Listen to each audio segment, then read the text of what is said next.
Hello students, आज के video lecture में हम कर रहे हैं movement of inertia of solid sphere.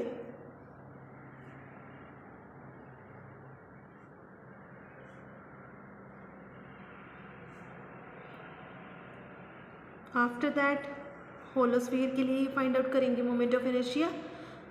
तो जो सॉलिड स्फीयर है, स्फीयर हमें पता है 3 डायमेंशनल स्ट्रक्चर है, लाइक डिस्क है, सर्कल है, वो तो 2 डायमेंशनल है, बट स्फीयर है वो 3 डायमेंशनल स्ट्रक्चर है। तो पहले हम डायमीटर के अबाउट सॉलिड स्फीयर का moment of inertia find out करेंगे। हम एक सॉलिड स्फीयर कंसीडर करके चलते हैं। अब इसके डायमीटर के अबाउट हमें मोमेंट ऑफ इनर्शिया फाइंड करना है। ये भी इसका डायमीटर है और ये भी इसका डायमीटर है, ठीक है। तो डायमीटर के about moment of inertia find करने के लिए हम इस स्फीयर का एक छोटा सा पार्ट लेंगे, बीच में से कट करेंगे स्लाइस के फॉर्म में।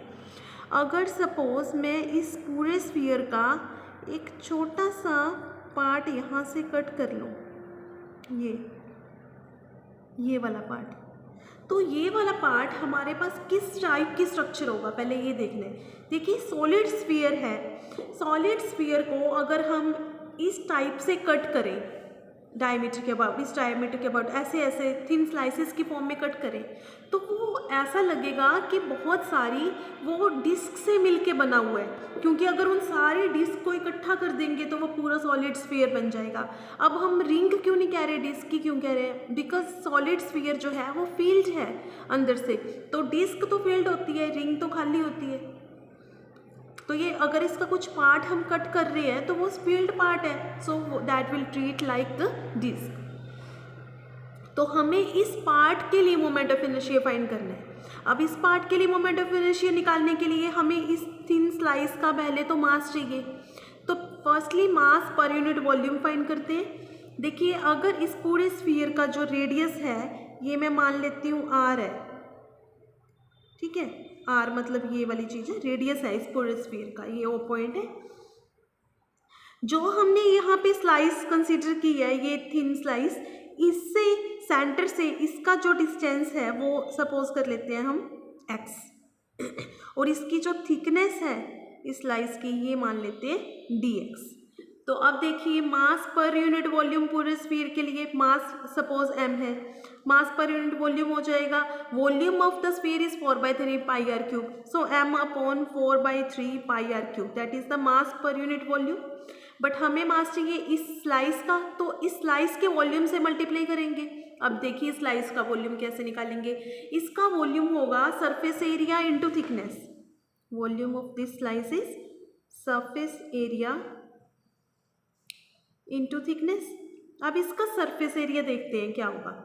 देखिए थिकनेस तो इसके dx सपोज करके चले हैं, सरफेस एरिया निकालना है डिस्क के लिए। डिस्क के लिए surface area pi r square होता है, तो पाई इंटू रेडियस का स्क्वायर, रेडियस किसका, इस डिस्क का।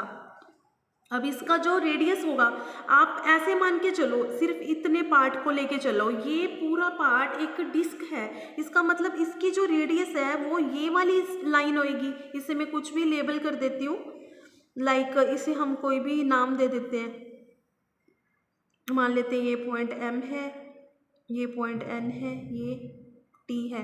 तो MN जो रिप्रेजेंट कर रहा है ये इसकी रेडियस होएगी।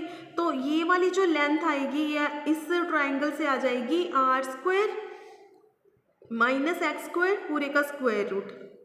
अब ये तो रेडियस आई है, बट पाई इंटू r² मतलब रेडियस का स्क्वायर हो जाएगा, ठीक है। तो सरफेस एरिया इंटू थिकनेस इसकी dx थी। तो ये हमारे पास आ गया वॉल्यूम ऑफ द स्लाइस। इससे मल्टीप्लाई कर दीजिए, पाई इंटू स्क्वायर रूट से ये स्क्वायर कैंसल, तो r² माइनस x² बनेगा into dx as it is, ठीक। अब देखिए मोमेंट ऑफ इनर्शिया हमें चाहिए स्फीयर का, सॉलिड स्फीयर का डायमीटर के अबाउट। तो पहले स्लाइस का डायमीटर के अबाउट निकालेंगे। डिस्क का देखिए पहले तो इसका हमें डायमीटर के अबाउट चाहिए, जो इस पूरे स्फीयर का डायमीटर है, ये वाला डायमीटर, ये भी डायमीटर है, ये भी डायमीटर है। तो ये वाला पार्ट अगर मैं कंसीडर कर लूँ, ये इस डिस्क के लिए कौन सा एक्सिस हुआ ये देखेंगे। देखो डिस्क इस टाइप से कट की गई है, तो ये जो डायमीटर है ना डिस्क का, ये उस डिस्क के सेंटर से पास हो रहा है और उसके प्लेन के परपेंडिकुलर वाला पार्ट है। तो मोमेंट ऑफ इनर्शिया डिस्क का इस एक्सिस के अबाउट हम फाइंड कर चुके हैं, जो उसके सेंटर से पास हो और प्लेन के परपेंडिकुलर है। उसका फॉर्मूला था हाफ m इंटू रेडियस का स्क्वायर। तो हाफ मास जो हमने फाइंड आउट किया वो लिखेंगे, मास ये रहा, पाई से पाई कैंसिल कर देते हैं, तो ये बन जाएगा आपका half into 3m/4r³ r² minus x² dx, half m into radius का स्क्वायर। अब रेडियस उसी का लेंगे, उसका रेडियस था r² माइनस x² का रूट, उसका स्क्वायर करना है तो फर्दर स्क्वायर करेंगे, ये बन गया। अब स्क्वायर और रूट कैंसिल हो जाएगा, तो ये आपके पास आएगा 3m/8r³ r² माइनस x² का होल स्क्वायर हो जाएगा इंटू dx। क्लियर ये वाला पार्ट। अब हमें चाहिए डायमीटर के अबाउट पूरे इसका स्फीयर का, तो पूरे स्फीयर का फाइंड करने के लिए इसका इंटीग्रेशन कर देंगे। डायमीटर के अबाउट चाहिए और हमें ये वाला इसके करस्पॉन्डिंग छोटे पार्ट के करस्पॉन्डिंग फाइंड किया था, तो डायमीटर के अबाउट निकालने के लिए हम क्या करेंगे, इसका इंटीग्रेशन करेंगे। अब इंटीग्रेशन की लिमिट क्या लें ये मैटर करता है। तो देखिए हमने ये पार्ट इस साइड ले रखा है, जितना पार्ट इस डायमीटर के इधर है r उतना ही इधर है r, सो माइनस r से r इंटीग्रेशन हो जाएगा डायमीटर के अबाउट फाइंड करने के लिए। जैसे रोड के केस में करते थे -l/2 से l/2, मतलब कि डायमीटर जो ये वाला एक्सिस होता था इससे इधर जितनी लेंथ है और उधर जितनी लेंथ है उसका इंटीग्रेशन हो जाता था। सिमिलरली इस डायमीटर के अबाउट फाइंड करने के लिए पूरी रेंज कवर करने के लिए -r to r इंटीग्रेशन हो जाएगा। अब सिंपल इंटीग्रेशन करके सॉल्व करेंगे तो इट बिकम्स 2/5mr²।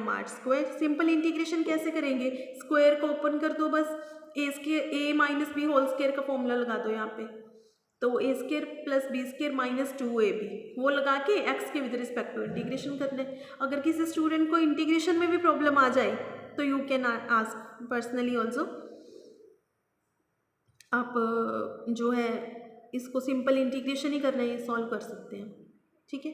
तो that is all about the moment of inertia of the solid sphere. अब अगर हमें टेंजेंट के अबाउट निकालना होता है, डायमीटर के अबाउट आ गया, सपोज इस टेंजेंट के अबाउट निकालना है तो पैरेलल एक्सिस थ्योरम लगाएंगे, 2/5mr² प्लस mr² और ऐड हो जाएगा तो 7/5mr² हो जाएगा इस टेंजेंट के अबाउट। तो इस टाइप से हम फिर किसी भी एक्सिस के अबाउट फाइंड कर सकते हैं अगर हमें एक एक्सिस के अबाउट मोमेंट ऑफ इनर्शिया पता हो तो। Now is for the hollow sphere. Hollow sphere में क्या है कि अंदर से कुछ पार्ट उसका खाली खोखला है, मतलब है तो 3 डायमेंशनल स्ट्रक्चर, है तो स्फीयर जैसे, लेकिन उसका कुछ पार्ट अंदर से कट ऑफ है, रिमूव किया गया एक टाइप से उसका कुछ पार्ट, कॉन्सेंट्रिक सर्कल वाला पार्ट।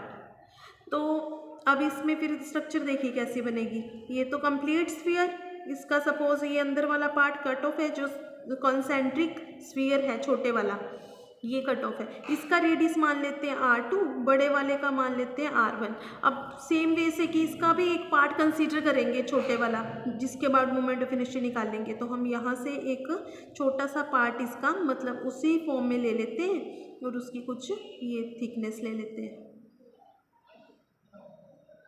ठीक है। तो ये जो पार्ट लिए ना हमने, ये एक टाइप से एलिमेंट्री शेल बन रही है, स्फेरिकल शेल की तरह काम कर रही है। क्यों? क्योंकि इसका अंदर वाला पार्ट ये खोखला है ना अंदर से, तो ये कट ऑफ है। तो होलो स्फीयर जो है वो एक टाइप से बहुत सारी थिन स्फेरिकल शेल से मिलके बना हुआ है, जो एक दूसरे के ऊपर रखी हुई हैं और जो कि जिनका जो सेंटर है वो सेम ही है सभी का। देखिए सॉलिड स्फीयर जो है वो तो बहुत सारी डिस्क से मिलके बना होता है, लेकिन जो होलो स्फीयर है वो बहुत सारी स्फेरिकल शेल से मिलके बना होता है, क्योंकि उसका अंदर वाला पार्ट अंदर से वो एम्प्टी होता है।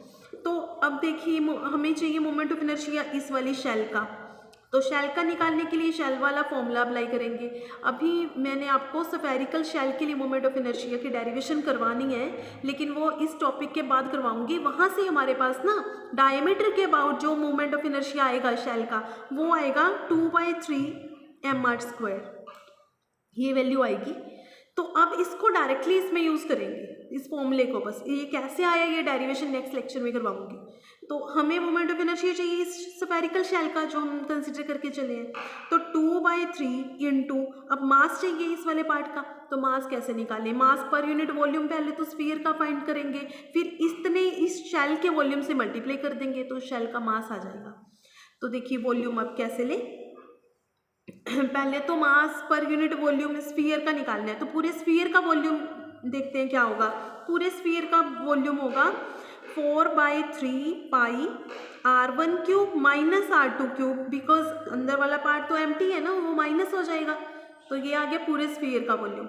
अब देखिए मास पर यूनिट वॉल्यूम तो आएगा मास अपॉन 4/3 पाई r1 cube minus r2 cube, लेकिन वॉल्यूम जो एलिमेंट्री शेल का होगा उससे मल्टीप्लाई भी तो करना है ताकि उस एलिमेंट्री शेल का मास आ जाए।